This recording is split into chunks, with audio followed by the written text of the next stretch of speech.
The Buddha Hall is here to serve the three jewels and benefit sentient beings. This is the home for the Buddhas and the spiritual home for all beings.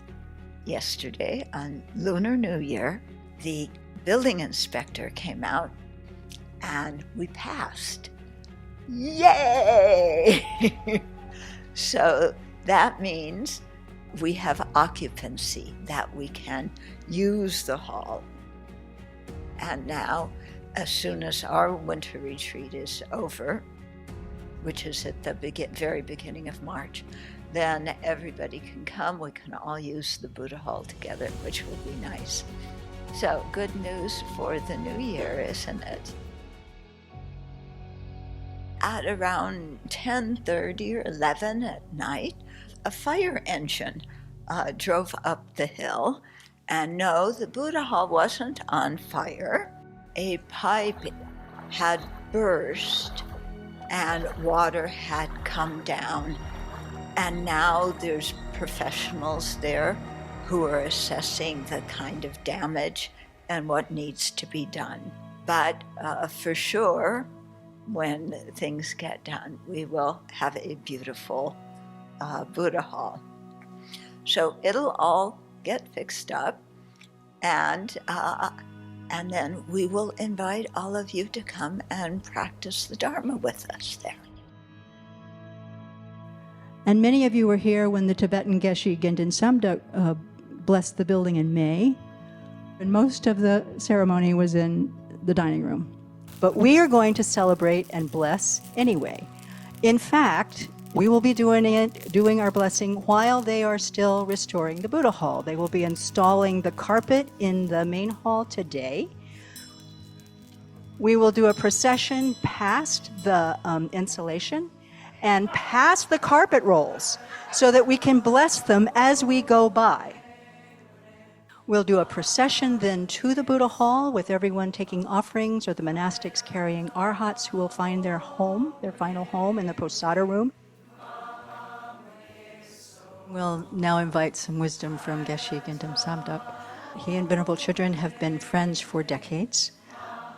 We have experienced this week what a remarkable teacher he is.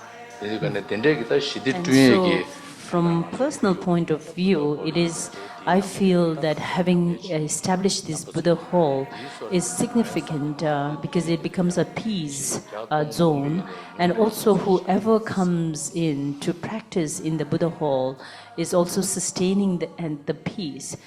Our intent is that we will generate so much merit from this beautiful ceremony today that we will be able to accelerate this reconstruction so that by the time we're ready for the next blessing, it is completely ready for use.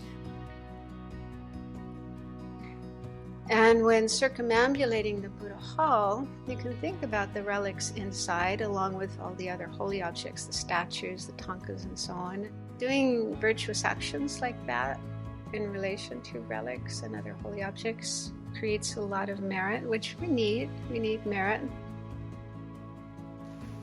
So building a temple, a Buddha Hall, is no small feat.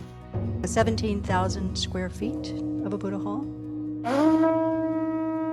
After almost 22 years, Sravasti Abbey is fulfilling its vast mission, slowly, carefully, joyfully with your help, to preserve the Buddha's teachings, to root them deeply in Western soil, to share them with others, to build an enduring sangha, and to serve sentient beings for as long as space endures.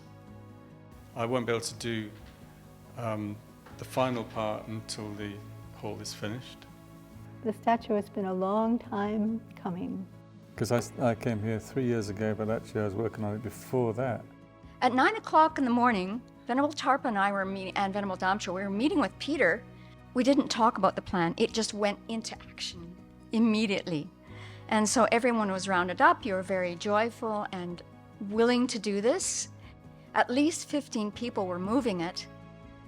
And my favorite part, when we were looking at how we're going to get Shakyamuni Buddha through the doorway, it would have made if there wasn't a door jamb in it. The people on the outside could see clearly it was not going to make it. There are some people on the inside looking out who kept yelling, "Yes, it's going to make it. Go for it." There was no way it was going to go in. So then Peter had to get on a ladder and shave off part of the neck piece. We get it through one doorway. There's cheering and rejoicing.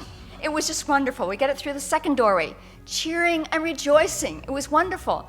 Then we get it into the hall. From the floor to the top of the altar, I think it's about 6.5 feet. There was some wise advice offered that there needs to be some intermediary steps to move this hundreds of pounds of Buddha statue up. And it was so great because everyone was on board to make this happen. So then it gets up to the top of the altar, and again, cheering. There's most of Shakyamuni Buddha on the top of the altar. And that happened because we had so many people engaged.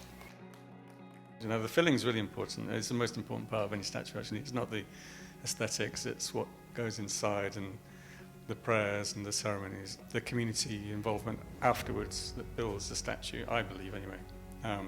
The statue comes to life. Yeah, the most important part is not seen. Yeah, there's relics inside. It's packed with goodness.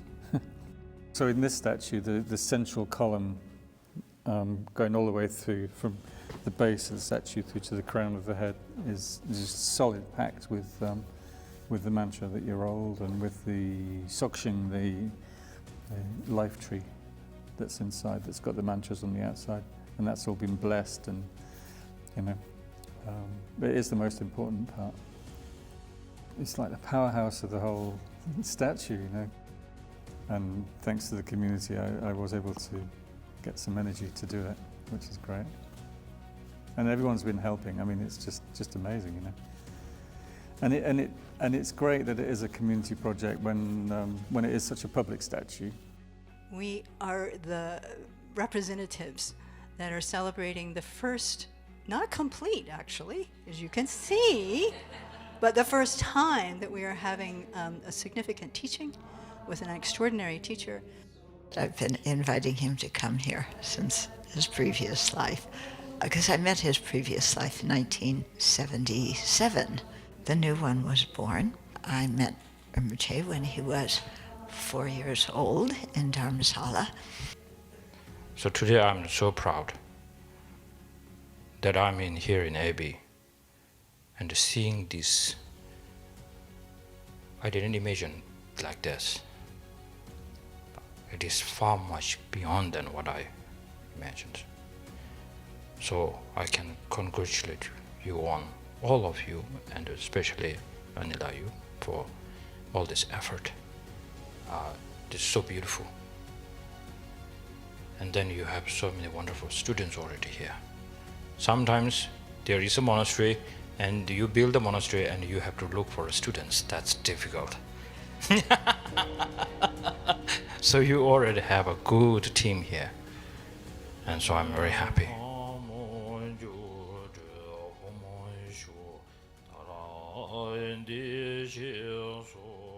And with the very recent completion of the statues on the altar, our root teacher, Shakyamuni Buddha, his disciple and attendant, Venerable Nanda, is on his right, and the Venerable Mahaprajapati Gautami, his disciple, the founder of the nuns' order, and also his stepmother, is on his left. Our monastic tradition is Chinese. And so today we are honored that our teacher, Venerable Master Bhikshuni Huyen from Luminary International Buddhist Society in Taiwan, will bring her blessing to this temple. We will mostly be calling on Avalokiteshvara, Buddha of compassion, appearing as Guan Yin in the Chinese tradition and Chenrizi in the Tibetan tradition. 菩萨留头甘露水.